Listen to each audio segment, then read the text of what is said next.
Hey everybody, how's it going?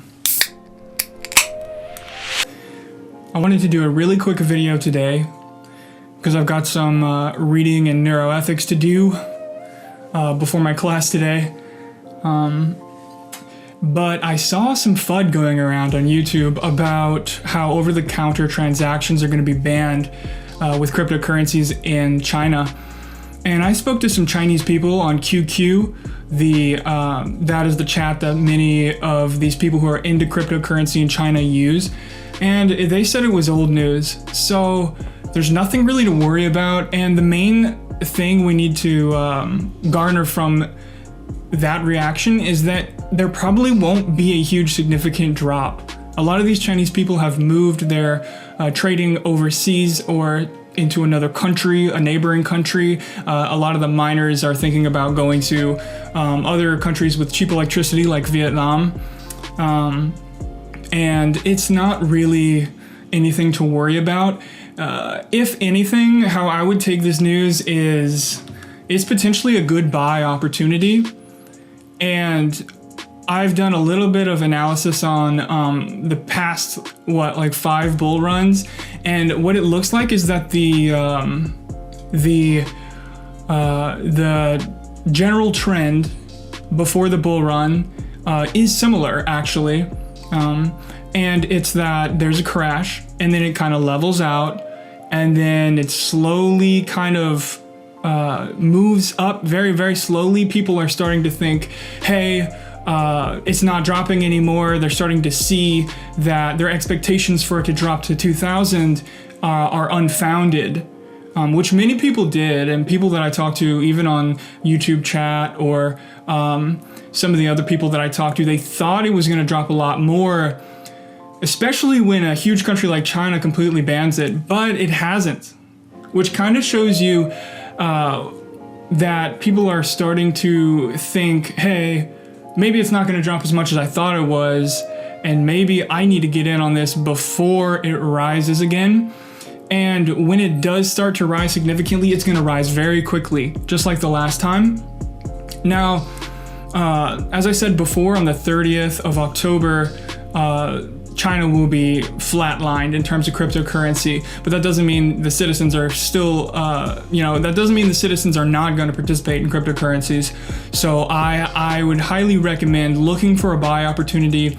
And as cryptocurrencies are gaining steam internationally, as we know, as you may not know, there is actually a bipartisan bill that, which is completely awesome, by the way, the fact that it's bipartisan and that what they're actually trying to do is make Bitcoin transactions under $600 to be untaxable in regards to the capital gain property tax that has been on cryptocurrencies and virtual currencies that was put on there by the IRS because they realize people aren't going to keep every transaction that they do and every gain that they make, and they're not going to report them, and that it's too unrealistic and that the barrier of entry is too high for mass adoption. Now, that is extremely important for us, the people who are buying in now, because if the government is kind of pushing mass adoption, and if the government is interested in creating mass adoption, and that is fueled by America's tech innovation, then we're in a good place because we're early adopters, right? When everyday average Joe starts buying, there's no idea how much money is going to be put into this. When traditional investors realize, hey, people are actually using this currency and it's deflationary and we could make a lot of money on it, we're in a really good place as people who have bought in early, really early. And what we're getting paid for in the long run is actually the fact that our money might disappear, that cryptocurrency might go away. And we are betting that this innovative technology is going to stay and it's going to spread. And if it does, then we made a very good choice with where to put our money. If it goes away, that's unfortunate. Definitely don't put in more than you can afford, and definitely don't buy on anybody else's advice. Do your own research first, but I definitely do believe that this bill is going to not only create a higher awareness of cryptocurrencies in America, but it's also going to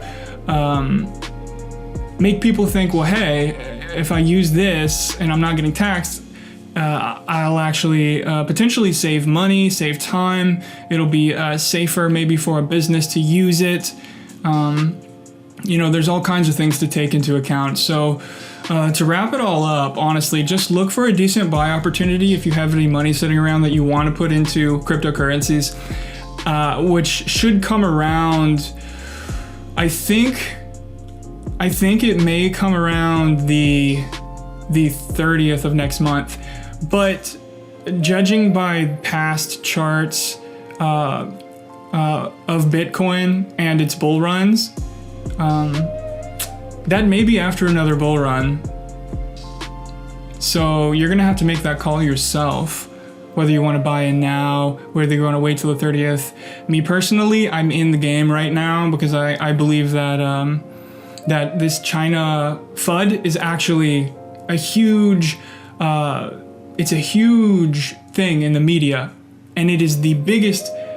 You couldn't pay for this kind of marketing, basically. You couldn't pay for it.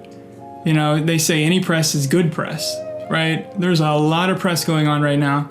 So keep your head in the game, honestly. And I'm gonna do a little video about things that are popping off that I think will pop off. One being Lisk because of the rebranding. Another one, well, I don't want to get too much into it right now, but yeah, keep your head in the game. I'm really looking forward to see what happens. Even if it goes down, this is such a great experience for us to be a part of, and we're really lucky to be a part of this kind of revolution in finance, and I think it's going to have a huge effect on the world when blockchain is mass adopted. So that's about everything for today. Catch you on the other side.